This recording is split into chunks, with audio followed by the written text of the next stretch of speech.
What's up everyone, it's Bones here. In today's video, I'll be featuring a cool new deck concept that I've been working on over the last months. But before I begin, if you could happen to click on those thumbs up and subscribe buttons, it would be greatly appreciated as it goes a long way in supporting the channel and shows me that you like content like this. Clicking on those notification bells would also mean a lot as they notify you when I upload on the channel. So at first glance, this looks like a really weird idea. But the one noticeable thing that you may be able to tell from just the opening 5 is the ability to play through Ash better, and I want to show this one first because it gets a couple of elephants out of the room, as we're going to start with the Huggin, pitching the fire, as we can then get the fountain, activate the fountain, as we'll activate the tip.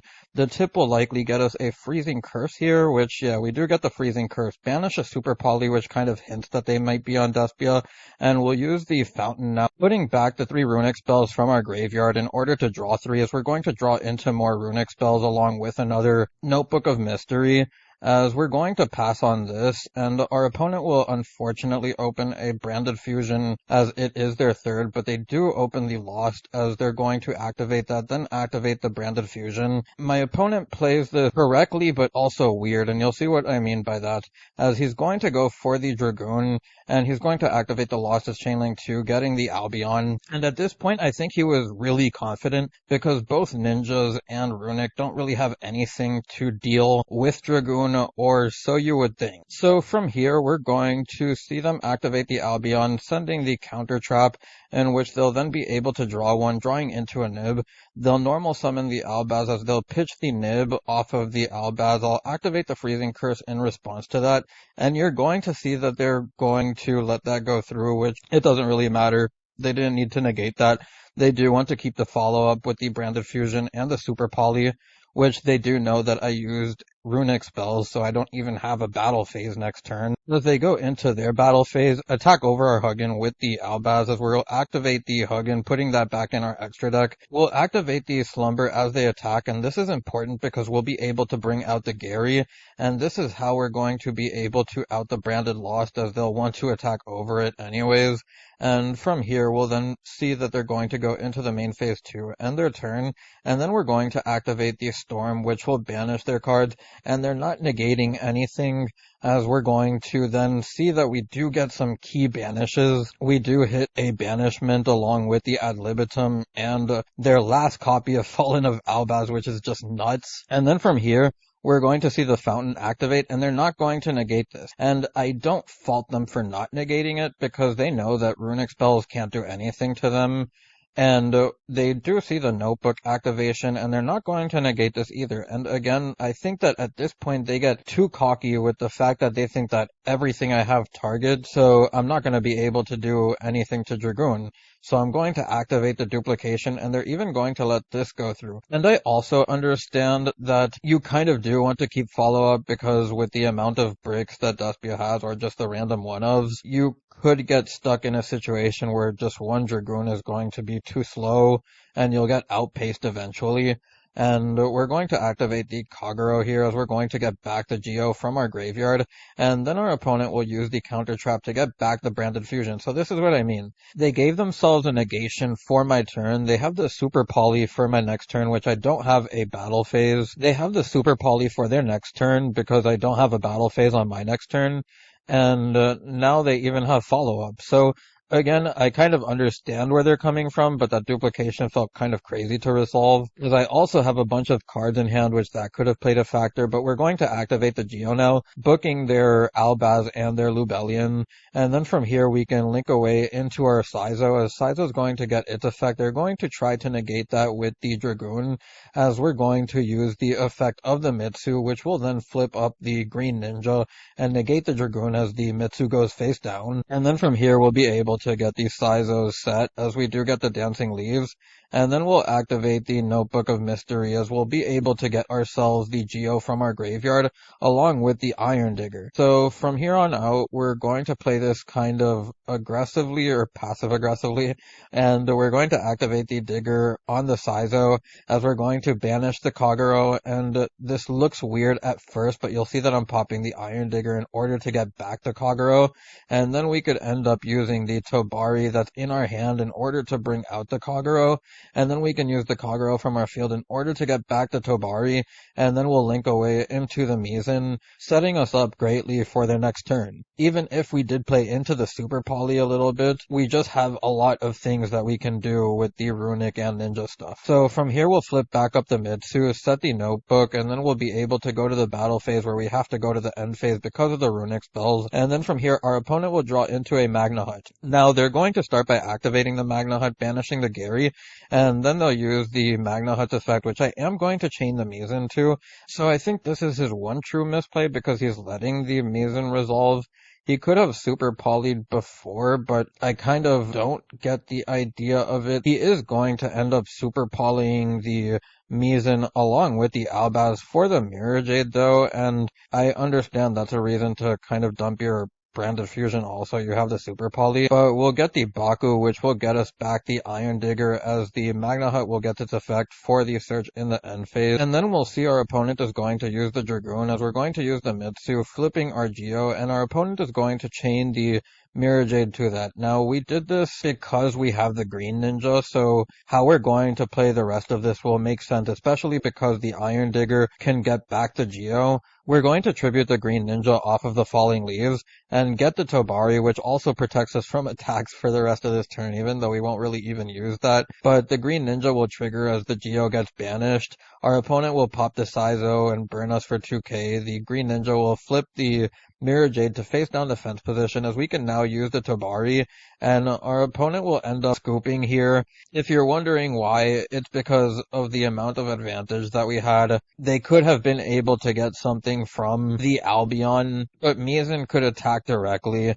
We had runic spells like Destruction if we really needed to pop their set. Dragoon had no negations, and if they played the slow and pop game to burn, I could just play around that with the Falling Leaves or Dancing Leaves being able to return to hand, tributing my ninjas, and kind of just grinding away at their life points as turns go, and they can't do much because I keep disrupting them with the advantage that I have with the amount of low resource plays that they would have to keep on committing to with their disadvantage at card advantage. Now this second replay is going to be against Cash, and they go first. They have Ash, Scareclaw, Kashtira, 2 copies of Prosperity, and the Terraforming, so they have full combo here, and they even have responsive cards as they're going to add the Prosperity, banish 3, as they're then going to add themselves a copy of the field spell, as they'll then be able to activate the field spell, and they're basically going to go for the standard Arise Heart passive. You can probably tell they're getting the Papayas, using the Papayas to special summon out the Fenrir, and then use the Fenrir to get out the Arise Heart. The Arise Heart can use its effect, special summoning itself out, as then they will go into the Arise Heart after banishing the Ogre off the Arise Heart, and then we'll see that we get 3 off the top of our deck banished, as they do banish the duplication, which is sort of unfortunate, not really, because we do have access to our Hanzo, and most of our hand is Runick and Book of Moon, so it doesn't matter too much. Another thing that I would like to point out that's really nice about this deck is that we play 3 copies of Tip, 3 copies of Book, 3 copies of Flames, and 3 copies of Curse. So that's roughly an 86% chance of being able to out Arise Heart pass on your first turn with just those cards. So from here we'll be able to go into our next turn, as we'll get ourselves technically a 3rd copy of Hanzo depending on how you want to look at it. But you'll see we're going to activate the reinforcement of the army, as they will Ash that, and then from there we'll be able to normal summon our Hanzo, which is kind of what we wanted. If we bait out the Ash, we can normal summon our Hanzo the minute that they see that they're in a bad predicament off of that, because of the way that ninjas can kind of overwhelm Kashtira, especially in a situation like that. Our opponent scoops. Unfortunately, it's not as long a replay as I wanted it to be, but I wanted to show this about the deck because Kashtira is still technically the best deck of the format. So for this 3rd replay, we're going against Naturia Runick, which is basically the best Runick variant, and this was my very first game with this deck, and I do have to say that I did make a couple of mistakes because of that. There are some stuff when combining the Ninja and Runick cards that you kind of need to learn, but I am also going to make one boneheaded mistake, which will teach you a little bit about myself as well. So from here we're going to see that I believe my opponent is going to start, or I may actually, and we're going to activate the fire, and we're going to bring out the Huggin. The Huggin will be able to pitch the Mitsu. We'll get ourselves the Fountain, as we'll then be able to set the book and Dancing Leaves to end our turn, pass to our opponent, as our opponent is going to get the Ash. And this is unfortunate because we also, spoiler alert, did have some really unlucky stuff go our way as well. We're going to see our opponent activate the Storm, as they'll get their own copy of Huggin. They'll use the Huggin, which will pitch the Agito, and we're going to use the Freezing Curse on that. We don't want to see Fountain on their side of the field, as we'll then see that we're going to respond to the Curse with the Notebook, and this is where our opponent uses the top decked Ash in order to stop that. And then from here, we'll see that we're going to banish 3 cards from the top of our opponent's deck, which we do hit a second copy of Ash, which is kind of nice, but we'll see that our opponent is going to use the Agito effect, as we're going to use the Fountain for the 2 spells that we have in our graveyard, get ourselves to Bari and Book, which isn't bad, but our opponent will mill 5 as we do too. We'll see that we get some Runick spells along with Hanzo in the graveyard, so that's not bad at all. And our opponent is going to use the Camellia, sending the Mole Cricket, and set the Freezing Curse and pass on that. So from here we'll get the Iron Digger, which is also kind of nice. We'll activate the Book of Moon, and then from here we can activate the Iron Digger on their copy of Huggin, as we'll banish the Hanzo, pop the Huggin. The Digger will go to the graveyard, as we'll be able to get ourselves the Hanzo, as our opponent is going to get back their Huggin, and then from there we'll normal summon the Hanzo, use the Hanzo's effect, which they'll chain the Freezing Curse to, and then from here we'll use our Dancing Leaves in order to tribute their Camellia, and we're going to bring out our Baku in order to get the Iron Digger back to our hand. And if you saw a glimpse of that, our opponent actually did banish our 1 copy of Geo, and this drastically changes the game because I only play 1 copy, because it's a brick that you don't want to see, and the way I see it is just like a Garnet in any other deck, something you don't want in your opening hand and prefer in the deck. But from here, we'll then see that the Hanzo gets negated. We use the Baku, as we're going to get back the Iron Digger, and then from there we'll go into our Mizan, as our opponent is going to get the Mole Cricket's effect. We'll be able to get the effect of the Mizan, and this brings back the Kagero. And again, this would have been Geo, which essentially would have been game, but we had to go for the Kagero because we didn't have the Geo, and we're going to get back Mitsu in order to get the Yagura Maru in order to pop the Mole Cricket or pumped its effect. And I brought up how Geo would have been game, and it's not because we would have been able to target the Mole Cricket. It's more so because we would have had it in rotation with the rest of our ninja stuff, while also having the Iron Digger in our hand that we could have used to kind of manipulate what we could see with the Tobari in hand for an extra special summon if we needed it. But it's just an extra big piece of disruption that we're missing. Force us to go this way, forcing out the Mole Cricket with the Yagura instead of the Geo, which is the point I want to emphasize. And then from here, we'll see that our opponent is going to send the Sacred Tree, as they'll then get themselves the Naturia Quick Play, the one that revives from the graveyard or synchro summons. But we'll then see that they're going to pass on this, then go on to their turn, as they do get another copy of Ash. And again, that is sort of unfortunate. Not the end of the world, but it's just a really unlucky sequence, as we got our Geo banished. They get 2 Ash for turn, and we're already somewhat playing from behind because we had to go into our Yagura to force out the Cricket in order to make sure that they go through their resources. So we're going to see that they're going to get some mills off of the Camellia protecting the Cricket. They'll get another Cricket. They're then going to normal summon the Camellia, send another copy of the Sacred Tree. They'll then get themselves the final copy of the Naturia Quick Play. Then from here, they'll go into the Charge Warrior. They'll get themselves a draw from the Charge Warrior. We're going to chain our Mizan to that, as we'll then be able to set the Green Ninja onto our field.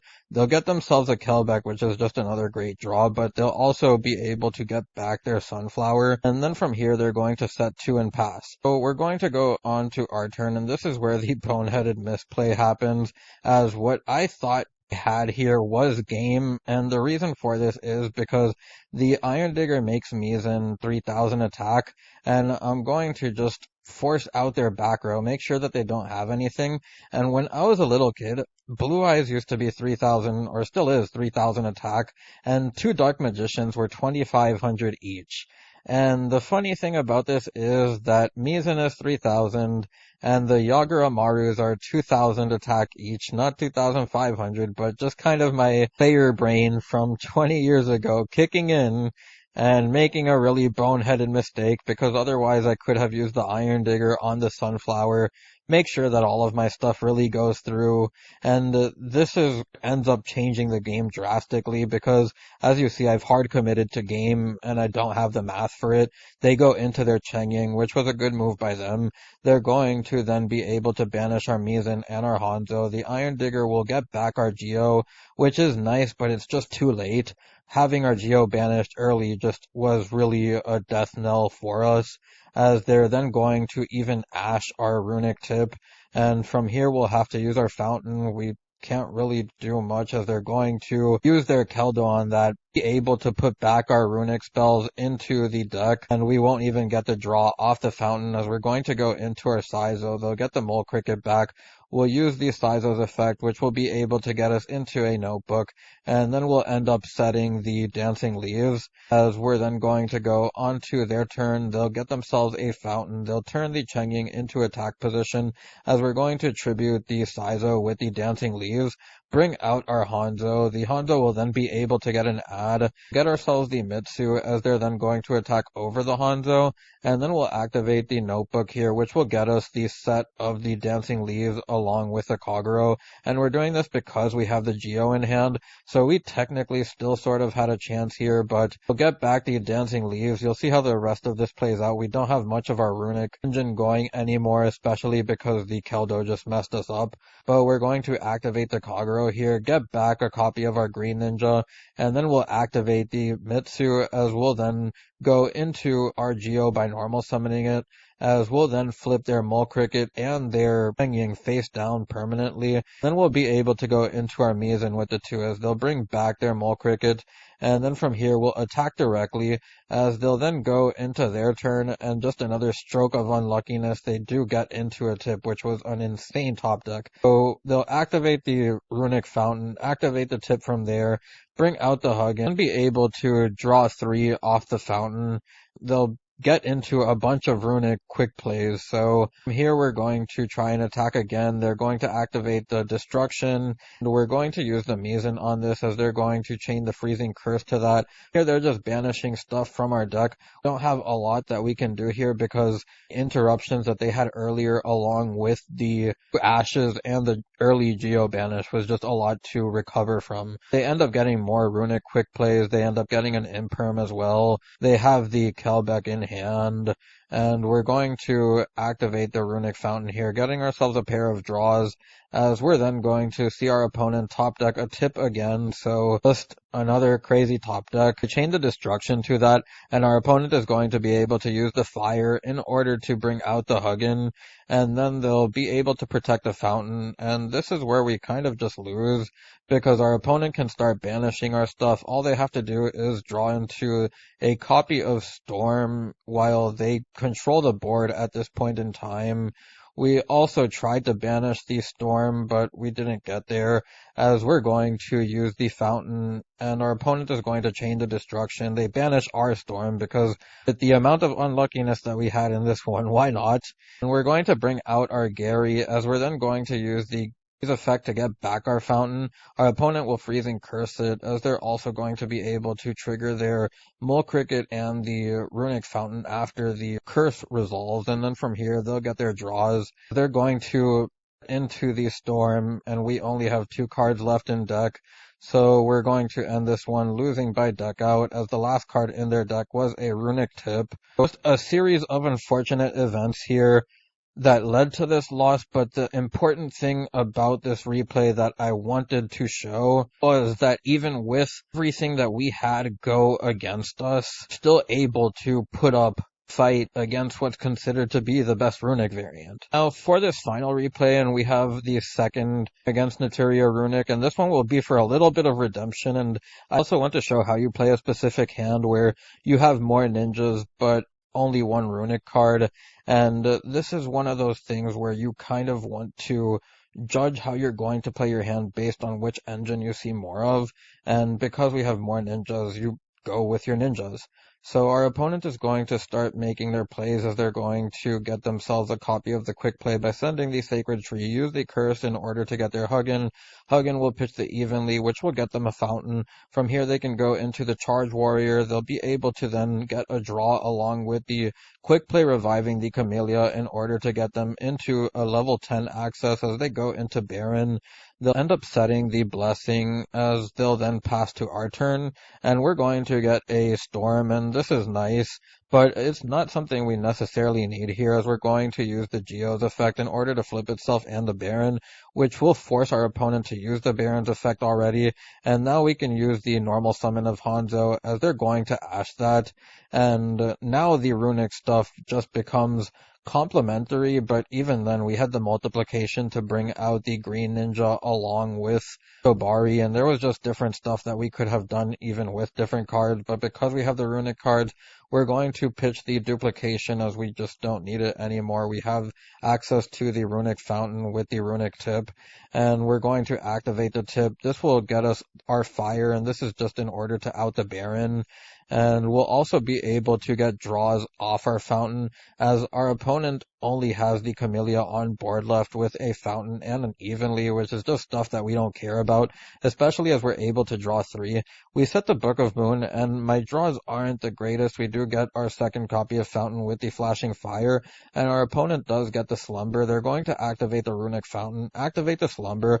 This will be able to get them into the Gary, and they're going to use the Fountain in order to get 2 more draws, and this was just more awkward as they don't necessarily get the best draws. They do get another copy of Slumber with their third copy of the Blessing, I believe. And from here we're going to activate the Flashing Fire on the Scarlight, and we're doing this just to make sure that they can't really access anything or pop our monsters for that matter. We still want to be able to protect our Fountain, and we know that we're in a Runick mirror, but going to then see that our opponent is going to surrender to that as they have nothing else that they can do, and we're about to draw more cards off of the Fountain, the advantage that we already have on board. A couple of anticlimactic replays there that weren't necessarily too long. Some of the draws weren't great in that last game. Still a very cool deck concept that I've really enjoyed playing just because of weird synergies that these decks have together. But now that I've gotten replays out of the way and we can talk about the deck profile, something I wanted to show but I couldn't get in any of these replays was how discarding your ninjas isn't necessarily a bad thing, making the Runick quick plays a lot better, because discarding your ninjas with the Runick quick plays mean is that Kagero becomes live in the graveyard, Green Ninja can become a double disruption, your Hanzo or Tobari in the graveyard can become fodder in order for Iron Digger, banish them, and then get them back into your hand. Mitsu is just a special summon that's level 2, and pair well with the Huggin, get you access into the Mannequin Cat, which can then potentially bring out your Hanzo, but because we play so many different attributes except for light, there's just a bunch of stuff that we can go into. If our opponent has a Fenrir, we can get the Tobari. If our opponent has something like Ash, we can get Kagero. If our opponent has Droll, we can get Green Ninja. If our opponent has something like Tier Limit Kashtira, we can get Mitsu, and so on. Another noticeable thing that you may see about this list, though, is the lack of going second cards, and I've kind of sacrificed the going second cards for engine that are kind of going second, and I know that some people may not like the Runick stuff as a going second engine, especially in combo heavier formats. I think that when you pair the removal or negation Runick quick plays with the Book of Moon, and then you consider that Ninjutsu Art Notebook of Mystery is better going second than it is going first, and then you also have stuff like Green Ninja or Kagero that can pair with your Runick spells going second, it just gives you that little bit extra. The instant fusion being able to go into Yagura Maru is also nice, because it's just basically an extra going second or first card. But to talk about some of the weaknesses that we do have here, as you saw the Banish of Geo, you do play few of important one-ofs with the Kagero, Green Ninja, the Digger, the Baku, and the Geo.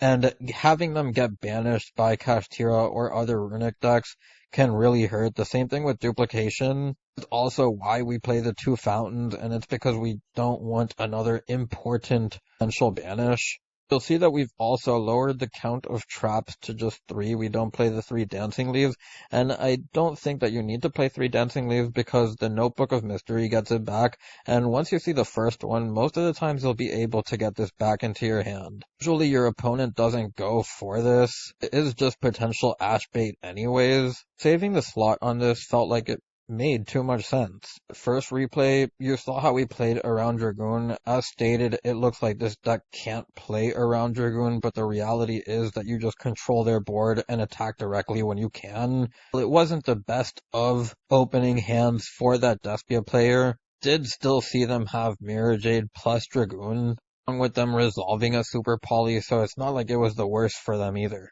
That just goes to show the significance of Mitsu, as you're able to stop their Dragoon negations, not only stopping their 1000 attack boost and the negation, but you're also able to flip up Ninja, which can trigger Geo, which is kind of cool too. With all of that out of the way, I'll get onto the card by card. The 3 copies of Hanzo, the copies of Tabari, and the 2 copies of Mitsu are because we are on the Runick version. I don't think that you need to max out your ninja monsters the way you would in a more pure build. We still play the regular ratios of the 1 Kagero, the 1 Green Ninja, the 1 Iron Digger, the 1 Baku, and the 1 Geo. We then have the 2 Fountains, the 1 Instant Fusion, the Reinforcement of the Army, Duplication, the 2 Dancing Leaves, the 2 Notebooks of Mystery, the 3 Book of Moons, the 1 Storm, the 2 Slumber, the 3 Destruction, 3 Fire, the 3 Curse, and the 3 Tip to round out the main deck.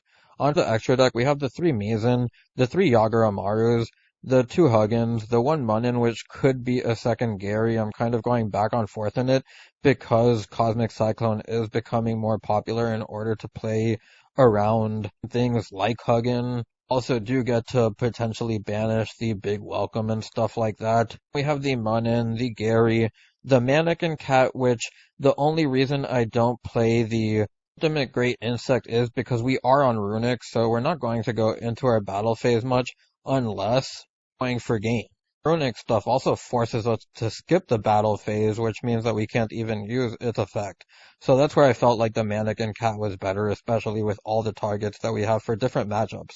We have the Bagu, the Blade Armor Ninja. I still wanted to keep this because it just makes it easier to go for game. You're usually just trying to vice grip your opponent until you can get that one turn where you just get enough damage on board and attack them. And then finally we have the 2 Sizos to round out the extra deck. For the side deck, we have the 3 Kaijus and the 3 Ash. This is for Despia, Labyrinth really. Then we have the 3 Book of Eclipse, the 3 Twin Twisters, and the 3 Cyclones. This is also for stuff like Anti-Spell, Skill Drain, Rivalry, whatever our opponent may try to slow us down with. With all of that out of the way, all I have for today's video. So anyways, if you made it this far, I thank you so much for watching and I hope you enjoyed. If you have any suggestions, feel free to leave them down below. It's Bones, signing out.